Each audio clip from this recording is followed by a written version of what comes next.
الحمد لله رب العالمين. أشهد أن لا إله إلا الله وحده لا شريك له، وأشهد أن سيدنا ومولانا محمدا عبده ورسوله، صلى الله تبارك وتعالى عليه وعلى آله وأصحابه وذرياته أجمعين. أما بعد فأعوذ بالله من الشيطان الرجيم. بسم الله الرحمن الرحيم. يا أيها الذين آمنوا ادخلوا في السلم كافة ولا تتبعوا خطوات الشيطان إنه لكم عدو مبين. صدق الله مولانا العلي العظيم. کچھ کفر نے فتنے پھیلائے، کچھ ظلم نے شعلے بھڑکائے، سینوں میں عداوت جاگ اٹھی، انسان سے انسان ٹکرائے، پامال کیا، برباد کیا کمزور کو طاقت والوں نے، پامال کیا، برباد کیا کمزور کو طاقت والوں نے. جب ظلم و ستم حد سے گزرے، تشریف محمد لے آئے صلی اللہ تعالی علیہ وسلم. اکرام و عطا کی بارش کی، اخلاق کے موتی برسائے، رحمت کی ہوائیں لہرائیں، دنیا کی امیدیں بر آئیں. اکرام و عطا کی بارش کی، اخلاق کے موتی برسائے، تہذیب کی شمعیں روشن کی. اونٹوں کے چرانے والوں نے کانٹوں کو گلوں کی قیمت دی، ذروں کے مقدر چمکائے. عورت کو حیا کی چادر دی، غیرت کا غازہ بھی بخشا. شیشوں میں نزاکت پیدا کی، کردار کے جوہر چمکائے. اور اے نام محمد صلی اللہ، ماہر کے لیے تو سب کچھ ہے. ہونٹوں پہ تبسم بھی آیا، آنکھوں میں بھی آنسو بھر آئے. اللہم صلی وسلم وبارک علی سیدنا وحبیبنا وشفیعنا ومولانا محمد وآلہ وصحبہ وذریاتہ اجمعین. اس باوقار امن عالم کانفرنس کے صدر علی وقار اور اسٹیج پر تشریف فرما عالمی رہنمایان دین و ملت،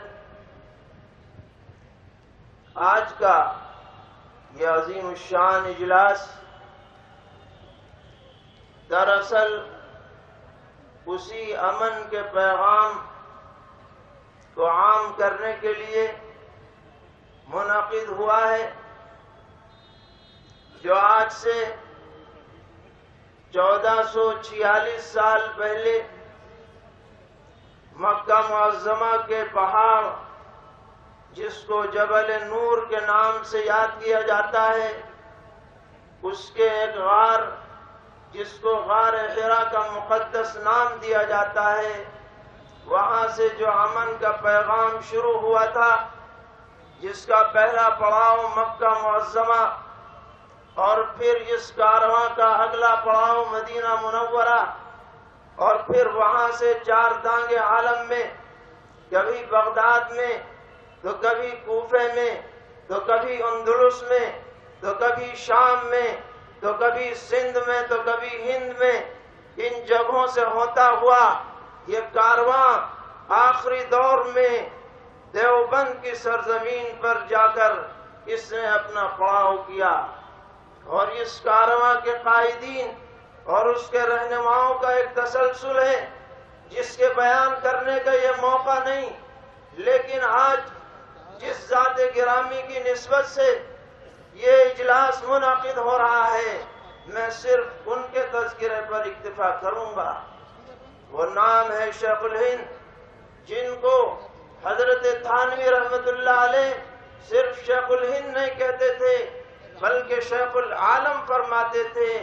مولانا محمود حسن دیوبندی نور اللہ مرقدہ، جو ایک طرف عظیم محدث تھے، عظیم مفسر تھے، عظیم اسلامی اسکالر تھے، ایک زبردست تزکیے کے مرکز تھے، اور ساتھ میں اللہ تعالیٰ نے ان کے سینے کے اندر ایک تڑپتا ہوا دل دیا تھا۔ وہ دیوبند جیسے ایک چھوٹے سے قصبے کے ایک بوریے پر بیٹھنے کے باوجود اپنے زمانے کے حالات پر نظر رکھتے تھے۔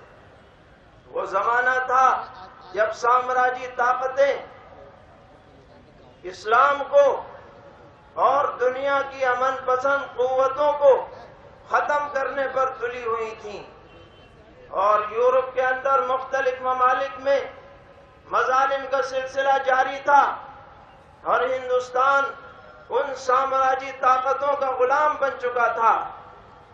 حضرت شیخ الہند مولانا محمود حسن دیوبندی نے اس چھوٹے سے قصبے میں اور اس زمانے کے ایک چھوٹے سے ادارے کے طالب علم اور اس کے بعد استاد ہونے کی حیثیت سے جو منصوبہ بنایا، جو پلاننگ کی، آج اس کے اوپر حیرت ہوتی ہے۔ ثمرۃ التربیت کے ذریعے سے اس سلسلے کو آغاز فرمایا، اور 30 سال تک متواتر انتہائی خفیہ طریقے پر یہ تحریک چلتی رہی، جس کو آج تصور نہیں کیا جا سکتا۔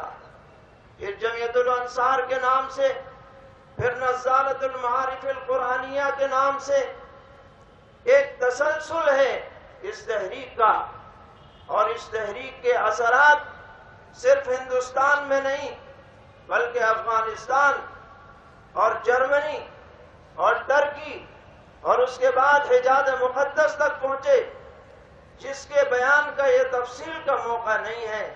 کتابیں اس کے اوپر لکھی گئی ہیں، لیکن جب آدمی غور کرتا ہے کہ وہ منحنی سا وجود جس کو نئے زمانے کے لوگ شاید تصور نہ کر سکیں کہ یہ ایک چھوٹے سے ادارے میں پڑھنے والا اور چھوٹے سے ادارے میں پڑھانے والا اپنے دل کے اندر کتنی گہرائیاں رکھتا ہے۔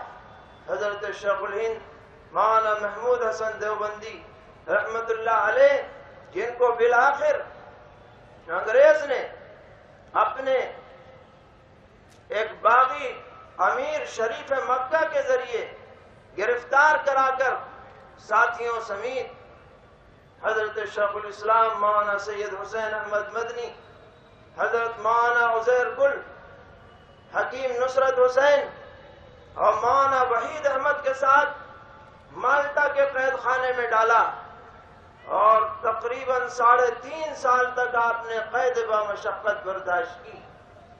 ہمارے حضرت فدائے ملت حضرت مولانا سید اسد صاحب مدنی نور اللہ مرقدہ فرماتے تھے کہ جس مالٹا کے قید خانے میں آپ قید تھے، وہاں ساری دنیا کے بڑے بڑے دانشور موجود تھے، اور وہاں لوگ آپس میں مشورے کرتے تھے کہ اس سامراجیت سے آزادی ہمیں کیسے ملے گی۔ جیل میں جانے سے پہلے حضرت شیخ الہند رحمت اللہ علیہ کی پوری توجہ اپنے شاگردوں اور اپنے متعلقین پر تھی، لیکن جب آپ نے جیل میں لوگوں سے مشورے کیے اور باتیں سامنے آئیں تو مشورے میں یہ بات طے ہوئی کہ ہندوستان کی آزادی پر پورے ایشیا کی آزادی کا مدار ہے، اور یہ ہندوستان کی آزادی کوئی قوم اکیلے اپنے بلبوتے پر حاصل نہیں کر سکتی، اس لیے اب ایک مشترکہ محاذ بنانا ضروری ہے۔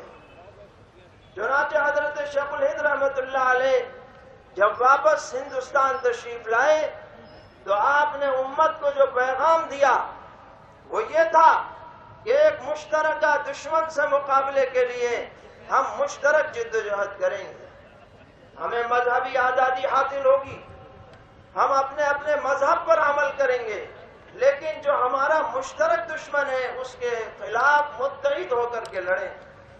اور حضرت شیخ الہند رحمت اللہ علیہ کا یہ جو موقف تھا یہ سرور عالم جناب رسول اللہ صلی اللہ تعالی علیہ وسلم کے عمل سے ماخوذ تھا۔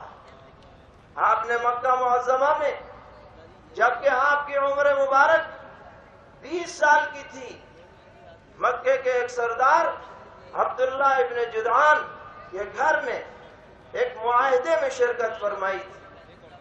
اس معاہدے کا لب لباب یہ تھا کہ ہم سب مل کر مظلوم کی مدد کریں گے اور ظالموں کی مخالفت کریں گے۔